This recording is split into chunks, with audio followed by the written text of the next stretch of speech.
Hey folks, I'm Sam Luce here at NA Studios. Today I want to go back to basics. I want to talk about something called the Pareto Principle, and this is something that states that roughly 80% of the outcome of something comes from roughly 20% of the work. So in terms of a mix, we can suggest that 80% of the sound of the mix comes from a far smaller percentage of time taken on the mix. If you think about what you're doing in a mix, initially you're leveling, you're panning, then you're adding maybe EQ, compression, you're adding the sparkle on top, the spice with reverb and delay, things like that. But really the main body of the work is coming from that leveling, and volume is so important in a mix because this is really making sure everything can be heard. If you can't hear something no matter what the level is, then you can go to compression, then you can go to EQ. But really, 80% of a mix is going to come from just the leveling of sounds and just getting stuff at the right audible volume relative to everything else. If you think about the revenue from music, if you think about the revenue from maybe movies, in music, 80% of the revenue or a large portion of the revenue is going to come from these big artists. The rest is not insignificant. It's still 20%, but it's not as significant as those major artists who are making the most money. And similarly in movies, the real blockbusters are going to make the most money. So let's put this into practice and see how we can get a decent mix, how we can get something that is really going to inform the next decisions just using leveling. So here I've got a mix that I've really just gone back to basics, and I've taken off all of my processing other than any kind of amp sims or anything like that. There's no real triggering going on the drums. There's a small amount of tuning on the vocals, but that's just down to me not singing in tune. So I really want to focus on just the leveling, and we're not going to go into any EQ, any compression, and just see what this leveling is actually, importantly, what it's telling us about our mix. So I'm just going to hit play and see how this is going to inform the changes that we make. So I'm going to start by bringing up my overheads and create just an overall drum mix. A little bit of spill in there, that's fine.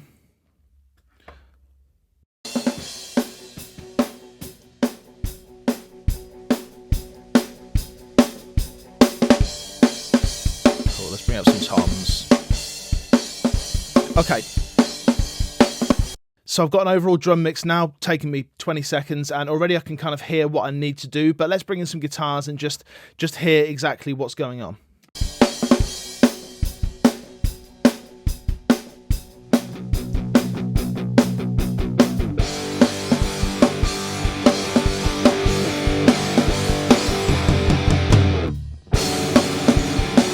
Okay, so straight away, just from applying some strict volume, I can hear that I'm going to need some more attack on my kick drum. I can hear that it's not quite punching through enough. Just listen again.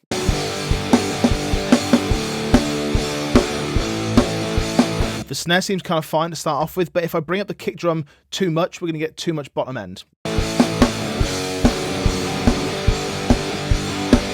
But that attack is still not there. So going back to basics and bringing it all back to a real fundamental state informs the next stages. It tells us what we need to do next in the mix. And this is the really salient point here. This is the really important part that I want to get across. There's no point in going to the next stage in the mix, the EQ compression, until you've done this initial leveling. Because this initial leveling tells you so much about what you need to do in the mix. We always hear people say that you should never EQ or compress in solo, and that's kind of connected here because we should never EQ stuff without everything else being in context and everything else kind of informing us about why we're EQing. If I was to listen to this kick drum on its own, it actually kind of sounds like it's lacking a little bit of that real low end energy, but in terms of the actual mix, it needs some more attack. We can hear the attack there. It kind of sounds pretty slappy, but in terms of the overall mix, we actually need to add something different than we thought we might need to were it in solo. Let's carry on. Just going to bring these guitars down a touch. Bass.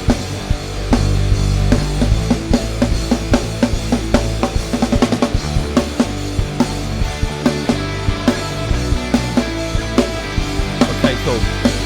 Let's get the chorus section with some vocals. Nice.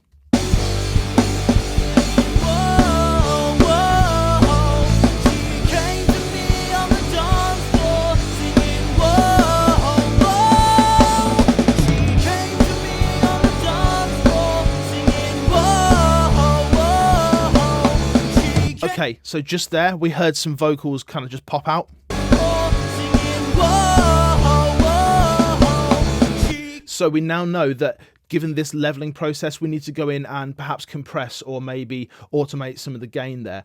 It's such a fundamental process, this just overall leveling, and we can get to, it's two things. We can get to 80% of the way of the mix by just doing this, but it's also informing the next decisions. So there's no point in going on to that next step of EQing, of compressing, of adding reverb, etc., until you've got this kind of fundamental thing there.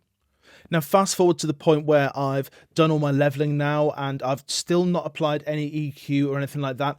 Let's listen to this track in comparison to the actual final finished master. There's going to be a lot of differences. The overall master is going to be brighter, considerably brighter, and there's going to be more stuff done to it. So we're not expecting it to sound the same, but we're expecting it to be reminiscent of it, and it's going to be like an early stage of it. It's going to be something that we can listen to and say, right, I can see how I'm getting from A to B. I can see how I'm getting from this initial leveled mix, and I can see what I need to do to get to that final master. So let's just compare the two quickly.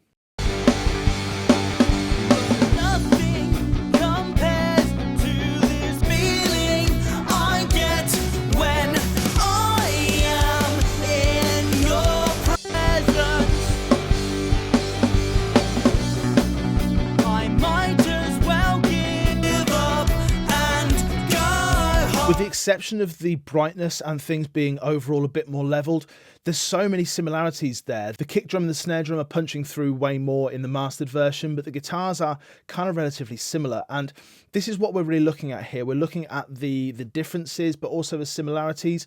I would have said that the actual mix, the just leveled version, is indeed 80% of the way there. There's some more high end, but that's a really small step. That's not something that takes 70, 60% of the time. That's just an EQ boost at the final stage. So the differences there, although they are significant, they are relatively insignificant in terms of the sound of the actual track.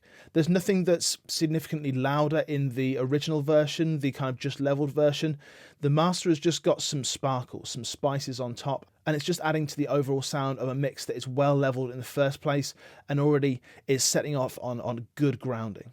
So maybe you're wondering where to start with a mix. Maybe you're wondering what the overall process is and how you should actually attack a mix, how you should actually come in and start moving stuff around. Well, next time you do it, don't reach for any plugins before you've got this overall general volume set, until you've got every instrument that's in your mix.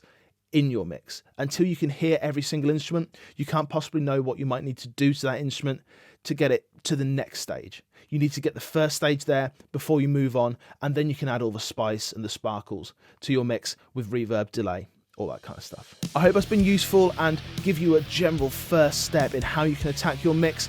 Volume is so important and can get you 80% of the way there with just 20% of the work. I'll see you again soon. Take care.